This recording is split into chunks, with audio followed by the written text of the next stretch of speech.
दोस्तों, राधे राधे, नमस्ते। आप सब कैसे हैं? आशा करती हूँ आप सब बहुत अच्छे होंगे, मज़े में होंगे। आप सभी का बहुत बहुत स्वागत है हमारे न्यू ब्लॉग में। तो दोस्तों, हो चुकी है एक नए ब्लॉग की शुरुआत। आज है 24 दिसंबर, दिन है मंगलवार। आज का ब्लॉग दोस्तों शुरू करते हैं पीछे वाले घर से। और शाम के बज रहे हैं 4:30, तो खाना बनाने का भी टाइम हो गया है। तो सभी लोग पीछे वाले ही घर में आ चुके हैं और हम बैठ गए हैं यहाँ पर हल्दी मिर्चा पीसने। तो आज यहीं पर खाना बनाएंगे चूल्हे पर। वैसे ठंडी के दिनों में चूल्हे पर खाना बनाओ तो काफ़ी अच्छा लगता है, तापते भी जाओ साथ साथ में और हमारा अच्छे से खाना भी बन जाता है। तो कुछ सब्जियां ऐसी होती हैं जिनमें काफ़ी टाइम लग जाता है। वैसे तो हमारा ज़्यादातर गैस पर ही खाना बनता है, तो कभी कभी हम लोग शाम के टाइम यहीं पर बना लेते हैं और सुबह का खाना गैस पर ही बनता। सुबह के टाइम है थोड़ी जल्दी रहती है, आरोही भी स्कूल जाती हैं और भैया भी दुकान पे जाते हैं, तो उससे है थोड़ा जल्दी की वजह से हम लोग गैस पर ही खाना बना लेते हैं। तो यहाँ पर पीस रहे हैं हल्दी मिर्चा। वैसे पिसा हुआ भी मसाला है, लेकिन पिसी हुई हल्दी लाए हैं और सूखी मिर्च लाए हैं, वो अच्छे से पीस लेते हैं, उसके बाद में ही डालेंगे सब्जी में। तो आरब भी बहुत ज़्यादा शैतानी कर रहे हैं, जैसे हम काम करते हैं उसी तरीके से आरब भी देख देख कर रहे हैं। कहीं सिलबटने पे पानी डालते हैं तो कहीं नमक का डब्बा उठाते हैं, तो यही सारे शरारत कर रहे हैं। और आरब को भी मैंने अच्छे से तैयार कर दिया है। आरब अभी सो के उठे हैं, तो बच्चों के लिए तो पूरे दिन ठंडी रहती है, तो मैंने कहा चलो इतने टाइम हम आरब को भी अच्छे से स्वेटर और टोपा मोजे सभी कपड़े पहना देते हैं। तो यहाँ पर आज हमारा बन रहा है सरसों का साग। तब तक हमारे ननद जी ने है जो अच्छे से सरसों का साग है जो काट के और उबलने के लिए रख दिया है। तो यहाँ पर सारे मसाले मैंने जो पीस के ननद जी को दे दिए कि इसमें डाल दो। तब तक हम घर से आटा ले आए हैं, तो आटा भी लगा के रख लेते हैं। और सरसों के साग में वैसे हम लोग भिगोकर चावल पीसते हैं, तो कल ही हमारे पापा चावल पिसा के लाए हैं, तो आज मैंने चावल नहीं भिगोए थे कि आटा ही लगा लेंगे। और वैसे कुछ लोग बेसन भी लगाते हैं, लेकिन हम लोग हैं जो चावलों का आटा ही लगाते हैं। इसको हम लोग बोलते हैं औरेहन, जो आटा लगाते हैं सरसों के साग में। और ऐसा सरसों का साग हम सभी लोगों को बहुत ज़्यादा पसंद आता है। बहुत से दोस्त हमारे कमेंट भी कहते हैं कि आपके लोगों के यहाँ सरसों का साग बहुत खाया जाता है। तो सही का, हम लोगों के यहाँ सरसों का साग सभी लोगों को पसंद आता है। तो और हरी सब्जियाँ अच्छी भी लगती हैं और खाना भी चाहिए, तो हम लोग सरसों का साग ही बना लेते। वैसे भी अब एक ही दो बार बनेगा। माह के दिनों में माहू भी बहुत जल्दी लग जाती है और सरसों में अब फूल भी आने लगे हैं, तो उसकी वजह से बस एक दो बार और बनेगा। तो आज तो हम लोगों ने पीली वाली सरसों का साग बनाया है। वैसे एक आता है जो काला वाला, उसको हम लोग लाटा बोलते हैं, तो वैसे तो वही वाला बनाता, लेकिन आज है जो पीली वाली सरसों का साग बनाए। इसका तो और ही टेस्ट अलग रहता है। ये वाला सरसों का साग बहुत ही अच्छा लगता है। तो यहाँ पर ननद जी हैं, तब तक चली गई हैं बगिया धनिया लेने। कहने लगी कि चटनी भी साथ में पीस लेंगे। तो हम बैठ गए हैं यहाँ पर सब्जी छौंकने। और सरसों का साग हमारे अच्छे से पक चुका है। जब हम लोग औरेहन लगा देते हैं, मतलब चावल का आटा, तब बहुत धीरे धीरे आंच में इसको पकाना होता है। अगर थोड़ा भी जोर चूल्हा जला दो तो क्या है कि बहुत जल्दी जो सरसों का साग है वो चिपकने लगता है। तो बिल्कुल धीरे धीरे इसको पकाना होता है, लगभग 20-30 मिनट तक। तो इधर हमारा अच्छे से साग बन चुका है। उसके बाद में मैंने इसमें है जो तेल गरम होने के लिए रख दिया, और तेल काफ़ी गरम ज़्यादा हो चुका है, तो हमारा लहसुन भी अच्छे से भुन चुका। और लहसुन भुनने के बाद में मैंने इसमें सूखी मिर्च 2 डाली हैं और अब छोंक दिया है अच्छे से सरसों का साग। और उसके बाद में बनाते हैं रोटियां। तो अरब भी हमारे बिल्कुल पास में ही बैठे हैं, तो हमें तो डर लगा रहता है कि कहीं आग के पास बच्चों को बहुत ज़्यादा देखना होता है। जब से अरब के पापा बाहर गए हुए हैं, तो अरब बहुत ज़्यादा परेशान रहता है और इधर उधर ढूंढता है कि पापा नहीं है। जब भी रूम में जाता है तो यही बोलता है कि पापा नहीं हैं। और जब भी और बच्चे हैं जो बुलाते हैं कि पापा आ गए, या आरोही ही बोलती है, तो वो भी ढूंढने लगता है। कहीं रूम में आएगा तो कहीं पीछे वाले घर में आएगा और यहीं बोलेगा कि पापा नहीं है। तो आरब हैं जो अपने पापा के बिना बहुत ज़्यादा परेशान रहते हैं। बस 1-2 दिनों तक याद करेगा, फिर धीरे धीरे भूल जाएगा। तो आरब को तब तक है जो हमारे ससुर जी ने ले लिया है खिला कर ले आते हैं, तब तक आप लोग जो है रोटियां बना लो। तो यहाँ पर हम और हमारी ननद जी दोनों लोग बैठकर रोटियां बनाने लगे हैं। तो आज भी बना रहे हैं मोटी रोटी पानी वाली। तो सरसों का साग के साथ में है जो मोटी वाली ही रोटी सभी लोगों को पसंद आती हैं। तो कुछ हम लोगों ने रोटियां गेहूं की बनाई हैं और कुछ रोटियां बनाएंगे चावलों वाले। और वैसे तो चावल की रोटियां हमें और हमारे ननद जी को, अम्मा को और दीदी को, बस हम ही लोगों को पसंद आती हैं। पापा हमारे हैं जो दांतों की वजह से नहीं खा पाते, और भैया को भी ज़्यादा पसंद नहीं है। वैसे भी आरब के पापा को थोड़ी बहुत खा लेंगे, नहीं तो उनको भी नहीं पसंद है। लेकिन जब हम एक बार बाहर गए थे तो मैंने वहाँ पर भी चावल का आटा ले लिया था, और गैस पर बिल्कुल पतली पतली रोटियां बनाते थे, तो वो अच्छी लगती थी बहुत ज़्यादा खाने में। तो यहाँ पर हैं कुछ रोटियां हम लोग गेहूं की साथ साथ में बनाते जा रहे हैं, और कुछ रोटियां चावलों की भी बनाते जा रहे हैं, क्योंकि पापा और अम्मा हमारे खाना भी यहीं पर खा रहे हैं। तो आरब भी यहीं पर बैठ गए हैं। अम्मा और पापा को अच्छे से खाना नहीं खाने दे रहे थे, तो मैंने अपने पास ही आरब को अच्छे से बैठा लिया है। और यहाँ पर ननद जी हैं जो रोटी बना रहे हैं, हम सेंक रहे हैं। चावल की रोटी में काफ़ी टाइम भी लग जाता है सेंकने में, जैसे ही बाजरे की रोटी और मक्के की रोटी, इन रोटियों में काफ़ी टाइम लगता है सेंकने में, लेकिन खाने में ये बहुत ही टेस्टी लगती हैं। सर्दियों के दिनों में ही ये रोटी खाई जाती हैं। चावल की बनाने को तो 12 मास बना लो, लेकिन सर्दी के दिनों में ज़्यादा अच्छी लगती हैं। तो बहुत ही अच्छे से हमारी बिल्कुल लाल लाल कुरकुरी रोटियां बन रही हैं, और बहुत ही अच्छी लगती हैं खाने में, एकदम मीठी मीठी सी रोटी लगती हैं। तो काफ़ी रोटियां हमारी बन चुकी हैं, बस यही 2 रोटियां और बनाने को बची हैं। ननद जी ने काफ़ी आटा लगा लिया था चावलों का।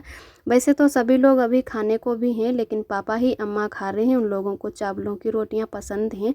वैसे पापा हमारे नहीं खा पाते हैं, लेकिन अम्मा तो अभी खा लेती हैं। तो बस हमारी सारी रोटियां सीख चुकी हैं। और सुबह के टाइम भी ये वाली रोटियां अच्छी लगती हैं, सब्जी के साथ में खाओ गरम करके।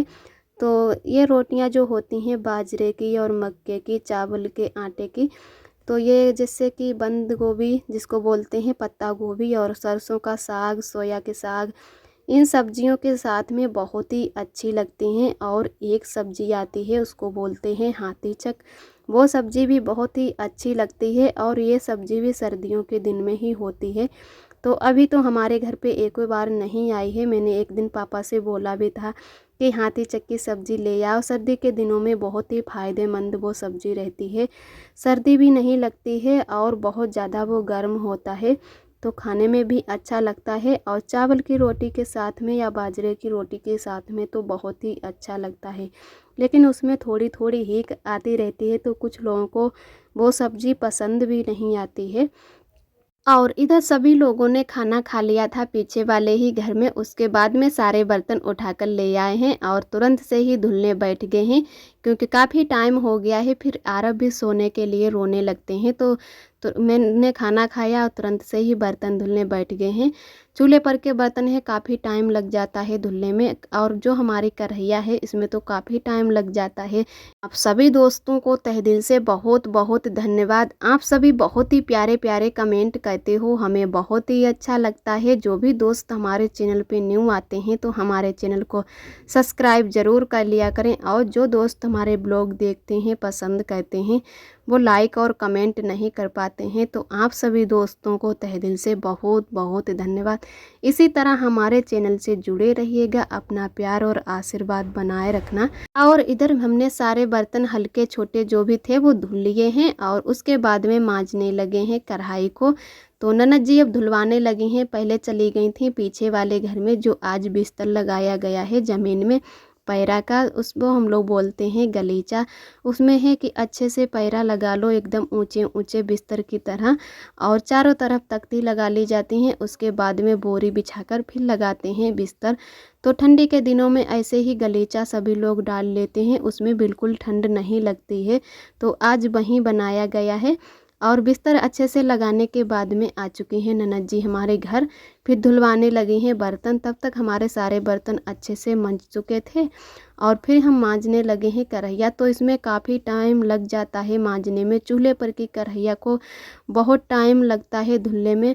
और कुछ सब्जियां ऐसी होती हैं जैसे सरसों का साग बनाया तो इसमें एकदम दाग से पड़ जाते हैं।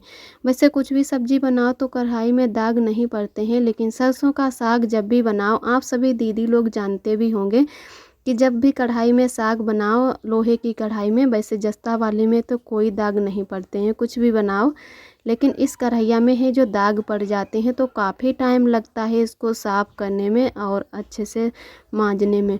तो इधर हमारी कढ़ाई भी अच्छे से मंज चुकी थी और कपड़े से मैंने पोंछ कर रख दी है। और इधर मिलते हैं आप सभी दोस्तों को दूसरे दिन सुबह के टाइम। तो आप सभी दोस्तों को मेरा प्यार भरा गुड मॉर्निंग, नमस्ते। सुबह के बज रहे हैं 6, तो हम इधर आ चुके हैं पीछे वाले घर में और सभी लोग उठ चुके हैं। अभी हमारी ननद जी लेटी हुई हैं, तो जो गलीचा शाम को डाला था उसी पे सभी लोग आज पीछे वाले ही घर में लेटे हैं। अम्मा और ननद जी, आरोही, बाकी के लोग घर में लेटते हैं। तो अभी गोबर कूड़ा भी नहीं अच्छे से उठा है और अम्मा हमारी हैं जो उठा रही हैं। तो आरब भी अभी सो रहे हैं, तो हम जा रहे हैं बगिया। और सुबह के टाइम बहुत ज़्यादा ठंडी हो जाती है, तो हमारा जो पड्डा है वो भी बोरा ओढ़े हुए है और बहुत ज़्यादा ये भी शाम को ही जो इतनी शरारत जैसे करता है कि कहीं बोरा खाने लगेगा तो कहीं खुल जाता है, अपनी माँ का दूध पी लेता है, तो बहुत ज़्यादा देखने को भी होता है। और सुबह सुबह ही एकदम चिल्लाने लगता है जैसे भूख लग जाती है। तो अभी तो छोटा है तो दूध ही पीता है, वैसे ऊपर का कुछ भी नहीं खाता है। तो इधर हम आ चुके हैं बगिया और आज है जो बिल्कुल कोहरा नहीं पड़ रहा है, जैसे बहुत ही हल्का हल्का कोहरा पड़ रहा है। कभी कभी तो इतनी तेज़ पड़ता है कि कुछ भी दिख ही नहीं रहा है। यहाँ पर हमारी दीदी पहले ही आ चुकी थी। हमारे आरब अभी बीच में उठ गए थे, तो मैंने आरब को फिर से सुलाया। जब आरब अच्छे से सो गए तो इसके बाद में ही कहीं आए हैं बगिया। तो अभी हमारी भैंस तो घर में ही थी, कोई जानवर नहीं बंधे हैं। हमारे बड़ी माँ के जानवर यहाँ पर बंध चुके हैं और सुबह सुबह यहाँ पर बहुत ज़्यादा बंदर भी आ जाते हैं, तो काफ़ी डर लगा रहता है कि कहीं बंदर दौड़ ना पड़े। तो कुछ ना कुछ डंडा लकड़ी लेकर ही आना होता है। और यहाँ पर पेड़ों की भी छटाई कर दी गई है। जो डालें थी उस पन्नी के तरफ बंदर बार बार कूदते थे, तो बिल्कुल पन्नी है जो बंदरों ने ख़राब कर दी है। तो पापा ने वहीं डांडे सभी छांट दी हैं कि इधर बंदर ना कूदें। और सुबह के बज रहे हैं 10, तो इधर हमारा आज खाना भी जल्दी बन चुका है और अम्मा यहाँ पर खाना खाने लगे हैं धूप में। बंदरों की वजह से धूप में भी खाना खाना मुश्किल हो गया है, तो कुछ लोग पीछे वाले ही घर में थे। हमें भी आ गई हूँ आरब को लेकर और नहा चुकी हूँ, तो यहाँ पर डाल देते हैं कपड़े, साथ साथ में थोड़ी धूप भी ले लेते हैं। तो अम्मा धूप में ही खाना खा रही हैं, अब फिर भी डर लगा रहता है बंदरों का, तो अच्छे से कपड़े फैला देते हैं। और नहाने से पहले ही हमने बहुत सारे कपड़े धुल दिए थे। जब तक हम नहाए तब तक हमारे अच्छे से सारे कपड़े हैं जो नचुर चुके थे। वैसे तुरंत धुलो कपड़े और तुरंत यहाँ पर डाल दो तो एकदम, जब कपड़े नचुरते हैं तो थोड़ी सी कीच हो जाती है, तो पापा डांटने भी लगते हैं कि तुरंत कपड़े मत डालो। आरब का डर लगा रहता है कि कहीं गिर जाएगा या तो ये गीली मिट्टी भी बहुत जल्दी खाने लगता है। तो सारे कपड़े मैंने अच्छे से वहीं पर टांग दिए थे। जब हमारे कपड़े नचुर गए और नहाने के बाद में मैंने फिर से स्वेटर पहन लिया है। और दोपहर के टाइम भी ठंडी लगती रहती है जब हवा चलती है, और आज भी बहुत तेज़ हवा चल रही है, ठंडी ठंडी। काफ़ी देर से हमारे आरब खेल रहे थे तो रोने भी लगा है, तो मैंने कहा चलो कपड़े, कुछ कपड़े मैंने यहाँ पर डाल दिए हैं, कुछ कपड़े अभी हमारे बाल्टी में रखे हुए हैं, वो कपड़े ऐसे बांध पर टांग देते हैं, तब तक हमारे नचुड़ जाएंगे। आरब काफ़ी ज़्यादा रो रहे हैं, तो पापा भी कहने लगे कि आरब को पहले ले लो, उसके बाद में कपड़े डालो। आरब काफ़ी देर से बगिया में ही खेल रहे थे। शायद अब आरब को हमारे भूख लगी है बहुत तेज़, तो पहले आरब को ले लेते हैं, उसके बाद में ही डालेंगे कपड़े। तो आज का ब्लॉग दोस्तों हमारा यहीं तक है। आज का ब्लॉग कैसा लगा कमेंट में ज़रूर बताना। कल फिर मिलते हैं एक अच्छे से ब्लॉग के साथ में, तब तक के लिए आप सभी दोस्तों को मेरा नमस्ते, राधे राधे।